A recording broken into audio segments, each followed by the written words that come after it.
Quem nunca ouviu uma história de vampiro, de lobisomem ou de fantasma? Aquela história que surpreende, que te prende, que chama a atenção. Mas e se eu te dissesse que em Supernatural, nada disso é como você imagina? Em Supernatural, os vampiros não são apenas criaturas isoladas. Eles vivem em grupos, se organizam, caçam de forma estratégica e, diferente de muitas histórias, não são frágeis. Eles são rápidos, fortes e extremamente perigosos. E isso fica claro em vários momentos da série. Quando os caçadores encontram verdadeiros ninhos de vampiros, funcionando quase como uma comunidade escondida, onde todos seguem regras e caçam juntos. Mas quando a gente olha para a cultura original, a história muda bastante. No folclore, vampiros não eram elegantes, nem inteligentes como vemos hoje. Eles eram vistos como criaturas deformadas, ligadas à morte, ao medo e, muitas vezes, ao desconhecido. Nada de sociedades organizadas, nada de controle. Era puro caos.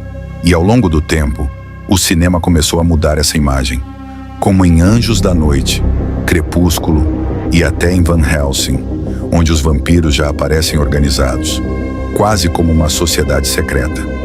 E é exatamente essa versão que Supernatural aproxima. Mas com um detalhe importante: eles não são apenas elegantes, eles continuam sendo monstros. Já os lobisomens começam de forma bem diferente. Em Supernatural, eles não nascem monstros, eles são transformados. Normalmente, após um ataque, uma mordida, que funciona quase como uma infecção. E depois disso, não tem volta. Em certas fases da lua, o corpo muda e o controle desaparece. E quando tudo acaba, sobra apenas a consequência. Mas quando a gente olha para a tradição, essa transformação pode ser ainda mais sombria. Em algumas culturas, o lobisomem não nasce de um ataque, mas de uma maldição, como em histórias populares brasileiras, onde ele pode ser o 7º filho homem ou alguém amaldiçoado por quebrar regras, por desobedecer ou até por desrespeitar a própria família. Ou seja, não é só uma transformação física, é uma condenação. Já no cinema, a abordagem muda. Como no famoso Van Helsing e até em Supernatural, a transformação vem, normalmente, através de um ataque. Mas o que realmente se destaca é a forma como ela acontece. Violenta, dolorosa e completamente fora de controle. Diferente de outros monstros, o lobisomem não escolhe o que é. Ele apenas precisa viver com isso. E quando falamos de fantasmas, a história muda de novo. Em Supernatural, eles não são apenas aparições. São pessoas que morreram, mas não foram embora. Pessoas que ficam presas a um objeto, a um lugar, ou até a um sentimento.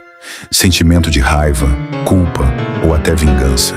Como em vários casos da série, onde espíritos vingativos retornam, ligados ao local da própria morte, revivendo o mesmo ciclo, vezes e vezes sem fim.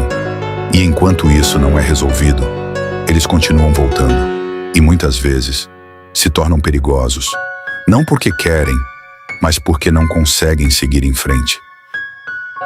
Mas quando a gente olha para a tradição, a ideia de fantasmas vai além disso. Em várias culturas, eles são vistos como espíritos perdidos, almas em transição, nem sempre violentos, nem sempre vingativos, às vezes apenas presentes. E isso levanta uma dúvida simples, mas inquietante.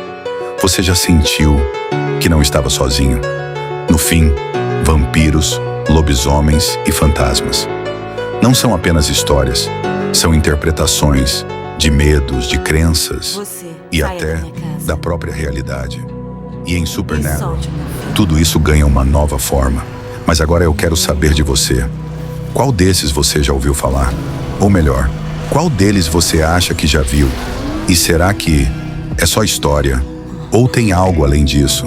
Se curtiu esse tipo de conteúdo, já segue o canal, porque ainda tem muita coisa que não é como parece.